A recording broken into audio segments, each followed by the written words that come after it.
আসসালামু আলাইকুম। সংবাদে আপনাদের সবাইকে স্বাগত জানাচ্ছি। আমি ফিরোজ তোহা। শুরুতেই সংবাদ শিরোনাম। বাংলাদেশের সর্বশেষ গুরুত্বপূর্ণ আপডেট সংবাদে আপনাকে স্বাগত। শুরুতেই সংবাদ শিরোনাম, পরে বিস্তারিত। প্রথমে জানাবো, চাঁদা চেয়ে চিঠি, টাঙ্গাইলে গ্রেপ্তার ৩ বিএনপি নেতা বহিষ্কার। টাঙ্গাইলে মাছ ব্যবসায়ীদের কাছে কিলার গ্যাংয়ের নামে চিঠি পাঠিয়ে বিএনপি নেতারা চাঁদা দাবি করেছে। বিশাল অঙ্কের টাকা দাবি করায় অবশেষে পুলিশের কাছে ওই ভুক্তভোগী ব্যক্তি একটি অভিযোগ করে পরিপ্রেক্ষিতে বিএনপির ৩ নেতাকে গ্রেপ্তার করা হয়েছে। এরপর বিএনপির পক্ষ থেকে তাদেরকে বহিষ্কার করা হয়েছে। সারা দেশব্যাপী চলছে বিএনপির চাঁদাবাজি। সাধারণ মানুষ এখন অতিষ্ঠ হয়ে উঠেছে বিএনপির চাঁদাবাজির কারণে। এরপর জানাবো, ফেসবুক লাইভে এসে রাজনীতি ছাড়ার ঘোষণা বৈষম্যবিরোধী নেত্রী লিজার। নারীদের নিয়ে নোংরামি হচ্ছে অভিযোগ। চট্টগ্রামে বৈষম্যবিরোধী ছাত্র আন্দোলনের সাবেক মুখপাত্র ফাতেমা খানম লিজা তার ফেসবুক লাইভে এসে রাজনীতি ছাড়ার ঘোষণা দিয়েছেন। রাতে এক ভিডিও বার্তায় তিনি অভিযোগ করেছেন, নারী নেতৃত্বের বিরুদ্ধে পরিকল্পিতভাবে নোংরামি ও কুৎসা রটিয়ে তাদের রাজনীতি থেকে মাইনাস করা হচ্ছে। এদিকে কক্সবাজারে উড্ডয়নের আগে রানওয়েতে উড়োজাহাজের সঙ্গে কুকুরের ধাক্কা, অল্পের জন্য বেঁচে গেল ৭২ যাত্রী। কক্সবাজারের বিমানবন্দর রানওয়েতে উড্ডয়নের প্রস্তুতি নেওয়ার সময় একটি এয়ারএস্ট্রা এয়ারলাইন্সের একটি উড়োজাহাজের সঙ্গে কুকুরের ধাক্কা লাগার ঘটনা ঘটেছে। কিন্তু আল্লাহর অশেষ রহমতে ফ্লাইটটিতে থাকা ৭২ জন যাত্রী প্রাণে বেঁচে গিয়েছেন। এই ঘটনায় ফ্লাইট ১ ঘন্টা দেরিতে ছাড়ে এবং ১ ঘন্টা পর ঢাকায় সফলভাবে অবতরণ করেছে।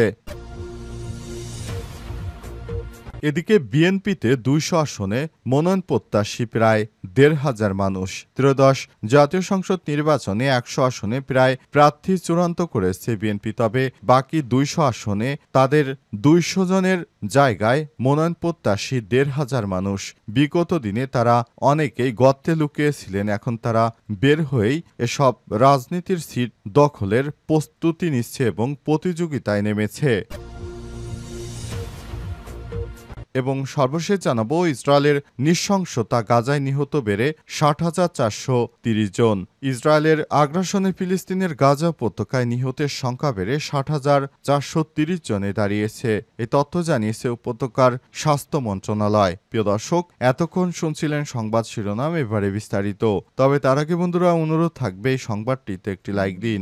এই চ্যানেলে আপনি নতুন হয়ে থাকলে আমাদের সংবাদটি দেখতে দেখতে চ্যানেলটি সাবস্ক্রাইব করে রাখুন। কমেন্ট করে বন্ধুরা আপনার মূল্যবান মতামত জানিয়ে দিন আপনি বিশ্বের কোন দেশ থেকে বা বাংলাদেশের কোন স্থান থেকে আমাদের সংবাদটি দেখছেন এবং শুনছেন। এবারে বিস্তারিত। চাঁদা চেয়ে চিঠি, টাঙ্গাইলে গ্রেপ্তার ৩ বিএনপি নেতা বহিষ্কার। টাঙ্গাইলে মাছ ব্যবসায়ীর কাছে কিলার গ্যাংয়ের নামে চিঠি দিয়ে ৫ লক্ষ টাকা চাঁদা দাবি করেছে বিএনপির ৩ নেতা। তাদেরকে পুলিশ গ্রেপ্তার করেছে। অবশেষে বিএনপি তাদেরকে বহিষ্কার করেছে। আজ বিএনপির সভাপতি হাসানুজ্জামান শাহীন এবং সাধারণ সম্পাদক ফরহাদ ইকবালের সই করা বিজ্ঞপ্তিতে এই তথ্য নিশ্চিত করা হয়। বহিষ্কৃতরা হলেন টাঙ্গাইল জেলা বিএনপির সাংগঠনিক সম্পাদক ও ৭ নম্বর ওয়ার্ডের সাধারণ সম্পাদক জুবায়ের, শহর বিএনপির ধর্ম বিষয়ক সম্পাদক ও ৮ নম্বর ওয়ার্ড সভাপতি গোলাম রব্বানী এবং শহর বিএনপির সদস্য ৮ নম্বর ওয়ার্ড সাধারণ সম্পাদক শাহ আলম। এর আগে শুক্রবার ১ আগস্ট রাতে ও শনিবার ভোরে টাঙ্গাইল পৌর এলাকায় সন্তোষপুর এলাকা থেকে ৫ জনকে গ্রেপ্তার করা হয়। এর মধ্যে বিএনপির ওই ৩ নেতা রয়েছেন। আজ তাদের আদালতে পাঠানো হবে। বিজ্ঞপ্তিতে বলা হয়েছে, চাঁদাবাজির সুনির্দিষ্ট অভিযোগের পরিপ্রেক্ষিতে ৩ জনকে দলের প্রাথমিক সদস্য পদ থেকে সব ধরনের পদ থেকে বহিষ্কার করা হলো। পুলিশ জানিয়েছে, রাতে টাঙ্গাইল সদর উপজেলার সন্তোষে মাছ ব্যবসায়ী আজহারুল ইসলামের কর্মচারীর হাতে অচেনা একজন লোক একটি চিঠি ধরিয়ে দেন। ওই কর্মচারী সেই চিঠি শুক্রবার সকালে আজহারুল ইসলামকে দেন। চিঠিতে ৫ লক্ষ টাকা চাঁদা দাবি করা হয়। চিঠি পার পরই বিষয়টি নিয়ে কাউকে বললে বা আইনগত ব্যবস্থা নেওয়া হলে তাকে হত্যা করা হবে বলে হুমকি দেওয়া হয়। ঘটনায় রাতে একটি মামলা করেন ভুক্তভোগী। অবশেষে এই ৩ বিএনপির চাঁদাবাজকে গ্রেপ্তার করেছে পুলিশ। ফেসবুকে লাইভে এসে রাজনীতি ছাড়ার ঘোষণা বৈষম্যবিরোধী নেত্রী লিজার।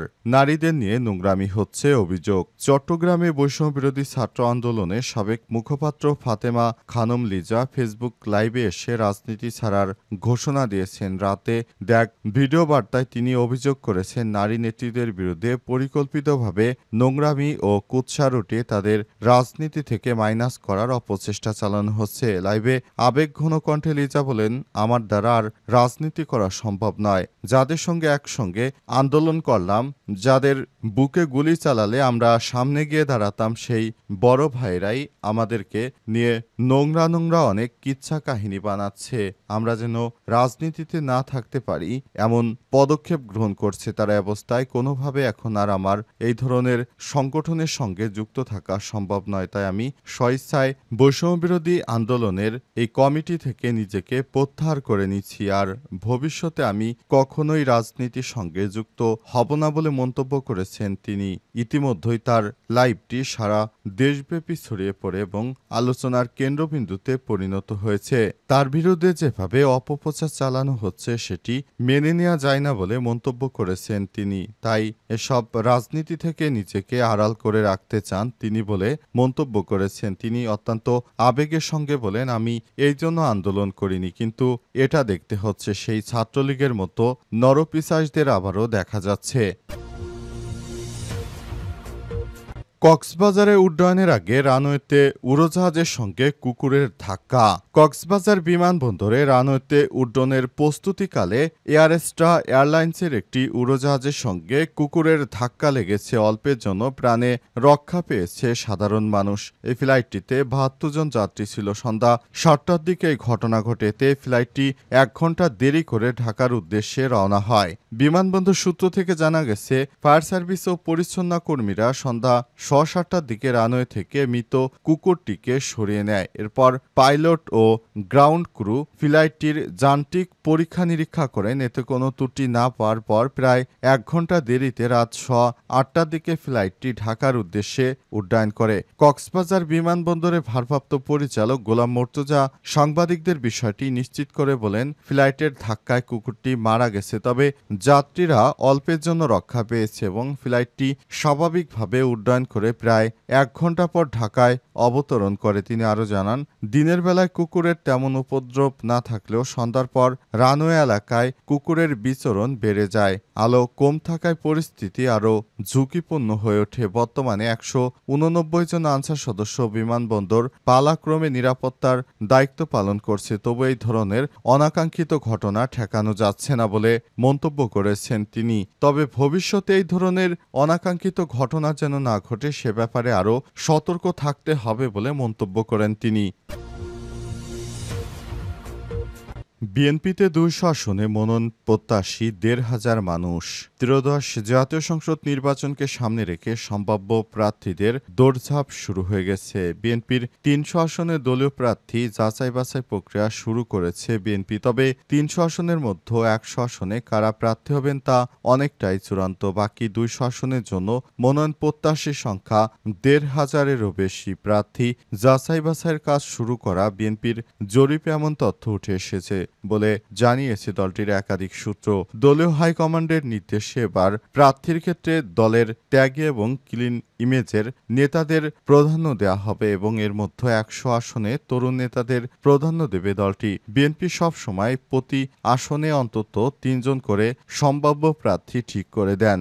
এখন নতুন করে সংযোজন বিযোজন করে অধিকতর যাচাই বাছাই করা হচ্ছে। নির্বাচনের তফসিল ঘোষণার পর সম্ভাব্য প্রার্থীদের থেকে অধিকতর গ্রহণযোগ্য প্রার্থীদের নিয়ে সারা দেশে ৩০০ আসনে প্রার্থী চূড়ান্ত করা হবে। এরপর সমমনা দলগুলোর সঙ্গে সমঝোতা হলে কিছু আসন ছেড়ে দেবে বিএনপি। তা না হলে তারা নিজেদের মতো করে দলটি চালাতে চায়। কারণ বিএনপি মনে করছে আওয়ামী লীগ না থাকাতে তারা পুরো আসনেই তারা তাদের প্রার্থী প্রার্থীদেরকে দেবে, কিন্তু দেখা যাচ্ছে বিএনপির প্রার্থীদের দিলেই হবে না। অনেক অনেক জায়গা আছে যেখানে জামাত ইসলাম এমনিতেই জিতে রয়েছে, সব এলাকায় বিএনপি তাদের প্রার্থীদের দিয়ে নিজেদের দলের ভাবমূর্তি ক্ষুণ্ণ করতে চায় না। তাই সেসব এলাকায় বিশেষ করে বিএনপির সমমনা যে সব দল রয়েছে তাদের প্রতিনিধি দেওয়ার ক্ষেত্রে তারা সবথেকে বেশি ইচ্ছা পোষণ করছে, কারণ ওই সব এলাকায় ছোট দলেরও অনেক সময় প্রার্থীর নিজের এলাকা থাকলে একটু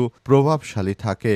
উদাহরণস্বরূপ বলা যেতে পারে আন্দালিব রহমান পার্থ, তার আসনে যদি তিনি দাঁড়ান তাহলে তারই জিতে যাওয়ার সম্ভাবনা। তিনি যেহেতু বিএনপি সুরে কথা বলছেন, সুতরাং ওসব আসনে বিএনপি প্রার্থী দেবে না, বরং আন্দালিবের মতো প্রার্থীরা যার যার জায়গা থেকে জিতে আসুক, এই প্রত্যাশা তাদের।